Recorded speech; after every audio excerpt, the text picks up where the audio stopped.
welcome back, James. James was indeed the perfect man. He was CEO of my grandfather's company and was a loving and caring, organized individual. He not only kept track of his brothers, but made sure to care for me as well. He looks strict, though. Just saying. I was lucky to have a man like him to call my own. I was even more lucky to know that he valued me and was happy. It was happy to have me as well. As what? What did that say? I was lucky to have a man like him to call my own. I was even more lucky to know that he valued me and was happy to have me as his as well. Okay. Staring at him as he set the table made my heart flutter slightly. Not many people could pull off the popped collar look, and yet James did it with perfect ease. He definitely looked like husband material. Chodomatsu. James noticed me stare and gave a little loving smile in my direction before continuing with his work. That's it? That's all I get? Really? I gotta read all this and that's all I get? Fine. Finally, the table was set and we were all seated ready to dig in. I gotta admit, you and James did good, Matthew. Thanks, Sam. Sam and Matthew not fighting? It's a winter's miracle. Hey, I'm not a complete asshole to him. Only sometimes. Well, it is the turn of the human year, so it's a good way to get the habit of being nice started. Very true. Damien laughed and I couldn't help but do the same. However, one curiosity burned in my mind. Take it off has a question. Yes? What is it? What'd you do last New Year's Eve? I had remembered them telling me that they had been in the human world for 6 months before my grandfather passed away. If that was the case, then this wasn't their first New Year's Eve.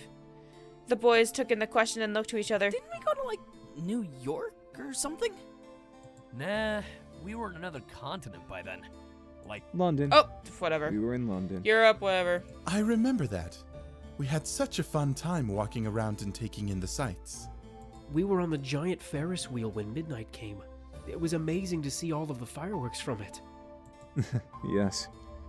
The London Eye was closed off for the public, but since we were friends of Harold Anderson, we were allowed access and were lifted to the very top of it. A perfect... Matthew couldn't stop jumping all over the damn place from how excited he was. I hate when I skip that line because he pauses for such a long damn time. Yes. A perfect view of the sky during the London Eye was celebration. closed- Shut up, Matthew James. couldn't stop jumping all over the damn place from how excited he was. Hey, you were excited about it too. All of us were. Very fair, Matthew. Still, has it really been a year since then? So much has happened since. The boys seemed to trail off into their own nostalgic memories, mentioning events of their trip around the world thanks to my grandfather. While I was happy for them, a little part of me felt left out. Sure, I didn't know them, but to have experienced the world with them would have been a dream. Maybe we could go somewhere in the future. Heck, maybe we'd be able to go to see the Demon World. However, who knew the future? It was an unknown fabric of time that I had yet to explore, that no one had yet to explore. All I knew was that now I was in the incubi's lives, and I was going to see the new year come with them in my life. I looked at my glass, seeing it full of my favorite drink, courtesy of James while he was setting up dinner. One reflection greeted me as I felt myself naturally take hold of it and lift it. Ahem! The boy stopped talking and looked at me with a glass in my hand, and I smiled. May I propose a toast? Oh? A toast for what, princess? The future. The boys listened intently as I looked up to my glass in new hope. The future was a mystery indeed, and while I wasn't part of the incubi's past in the human world, I was more than happy to be part of their future.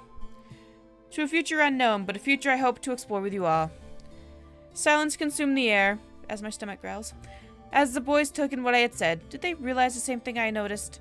Finally, James raised his glass and looked to his younger brothers, causing them to turn their attention. Yes. To a future we can explore together. That sounds like a perfect toast. As his brothers nodded and lifted their glasses as well for the toast, James looked to me and smiled, ushering me to smile in kind. Cheers! At that, we all drank to our toast. A future that was still unknown to me. I couldn't wait to experience it, but I was certain that my future was going to be absolutely grand. My heart couldn't stop pulsing with joy at the thought. I was excited to experience what was to come. We ate dinner and talked about the potential things that could happen in the future, the new business, possible trips, the works.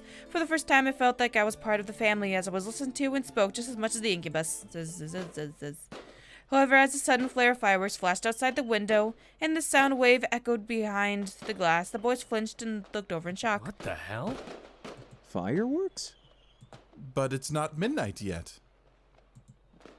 Oh, it's the pre-celebration fireworks. You have those? Yeah. Sort of. The school in this area loves to order a lot of fireworks and likes to set off the extras before New Year's comes around. What are you waiting for? We're gonna miss the fireworks show. If I hear that one more time, I'm gonna rip my eardrums out of my head! The boys and I all looked to each other and grinned before heading for the door. Whoa! Sky was filled with snow and fireworks. Whoa! Holy crap. It's all so beautiful. It is, though. Absolutely, Damien. Truly magnificent. Very. You got that right. Mm-hmm. Oh, you're doing that, Suave. I'll push my hair back with my hand and keep it there for a good 5 seconds so you can get a nice look at me. Yeah, I've tried drawing that pose. It's really hard. I looked up to James, watching him boop. Boop. Watching him comb his hair back with a smile. For a moment, my heart caught itself in my throat. He was as handsome as he could be in the moonlight. I couldn't take my eyes off him. Think we'll end and start the new year with fireworks. It's almost poetic. Yeah, take it off, James. One thought wandered my mind. What was he thinking about? Was his mind on the fireworks, or was it about us? I knew the view from our front lawn wasn't exactly a view like the London Eye, but it was something we got to see together. It was one special moment that would last forever in my memories. At that, I giggled softly, catching his attention. What is it? I can't wait to see the New Year's with you. James stared for a moment before chuckling and nodding in reply. The new year will be a beautiful sight to see if you're beside me. Who could argue with that? It was at that moment I knew deep in my heart that I would have a happily ever after somewhere in the unknown future. Let the new year come, I was ready. And that's the end of James 1. Let's just see if there is a, everyone option. No, I don't want to have a nostalgia trip. God damn it! Alright. I'll be back in the next episode. Fuck. Alright. I'll see you guys in the next one. Bye-bye.